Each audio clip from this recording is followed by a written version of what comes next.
ஆடியில் காவிரி பெருகுவது போல் தமிழ்நாட்டில் ஆட்சி மாற்றத்திற்கான அலை வீசுவதாக பிரதமர் நரேந்திர மோடி தெரிவித்துள்ளார். திருச்சியில் தேசிய ஜனநாயக கூட்டணி சார்பில் ஏற்பாடு செய்யப்பட்டிருந்த பொதுக்கூட்டத்தில் உரையாற்றிய அவர், மதுரை விமான நிலையத்தை சர்வதேச விமான நிலையமாக தரம் உயர்த்துவதால் மதுரையின் சுற்றுலா இனி மேம்படும் என்று கூறினார்.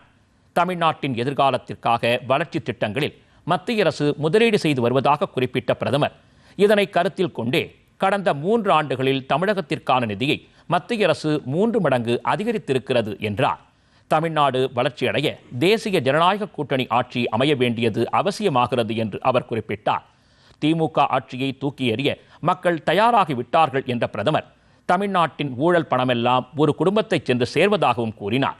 அமைச்சர்கள் மாறினாலும் சட்டமன்ற உறுப்பினர்கள் மாறினாலும் அதிகாரம் எப்போதுமே ஒரு குடும்பத்திற்கே வழங்கப்படுவதாகவும், தமிழ்நாட்டை ஒரு குடும்பத்தின் ஏடிஎம் மாடல் அரசு மாற்றியிருப்பதாகவும் குற்றம் சாட்டினார்.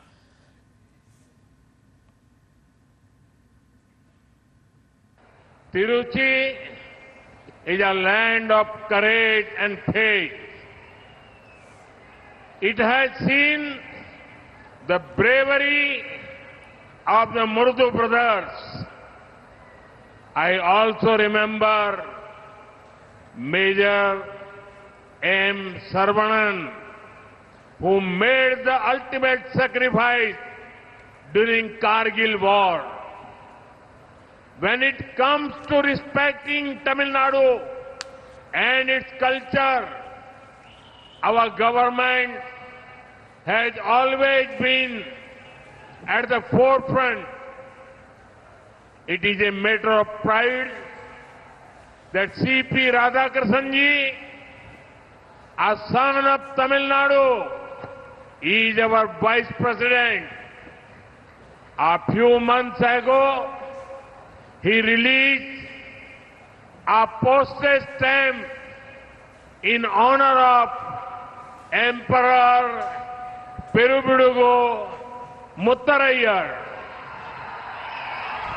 It was a moment of pride for Tamil Nadu.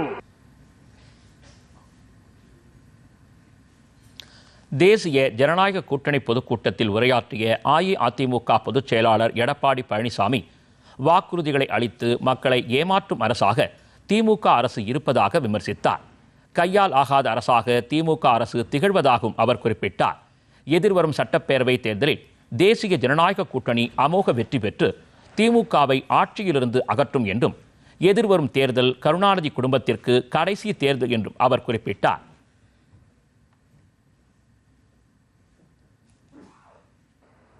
தேர்தல் வந்தால் அறிவிப்பு வரும் திராவிட முன்னேற்ற கழகத்திலிருந்து. தேர்தல் முடிந்தால் அதோடு விட்டு விடுவார்கள். அதுதான் திமுகவுடைய கொள்கை. ஆனால் அனைத்து இந்திய அண்ணா திராவிட முன்னேற்ற கழகத்தை பொறுத்தவரைக்கும் பொன்மனச்செம்மல் புரட்சி தலைவர் காலத்திலும் சரி, இதயம் புரட்சி தலைவர் அம்மாவுடைய காலத்திலும் சரி, கொடுக்கப்பட்ட வாக்குறுதியை நிறைவேற்றுகின்ற கட்சி அனைத்து இந்திய அண்ணா திராவிட முன்னேற்ற கழகம் எங்களுடைய கூட்டணி.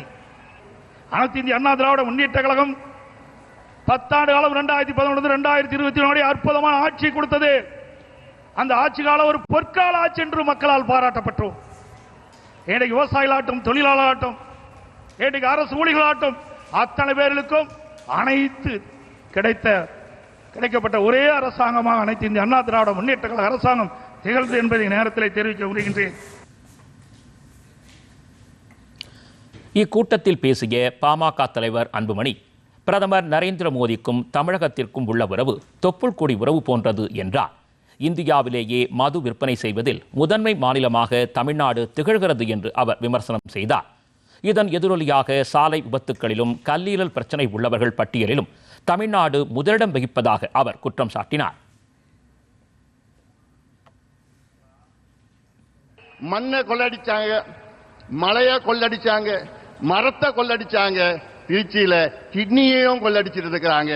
இந்த திமுகவை நீங்க மன்னிக்க கூடாது. தமிழக மக்களே, தயவு செய்து நான் கேட்கின்றேன், இந்த கொடூரமான மக்களுக்கு எதிரான, பெண்களுக்கு எதிரான, குழந்தைகளுக்கு எதிரான இந்த மோசமான கஞ்சா ஆட்சி, சாராய ஆட்சி, ஊழல் ஆட்சியை, திமுக ஆட்சியை அகற்றுங்கள், அகற்றுங்கள், அகற்றுங்கள். எங்கள் கூட்டணிக்கு வெற்றியை கொடுங்கள், வாய்ப்பை கொடுங்கள்.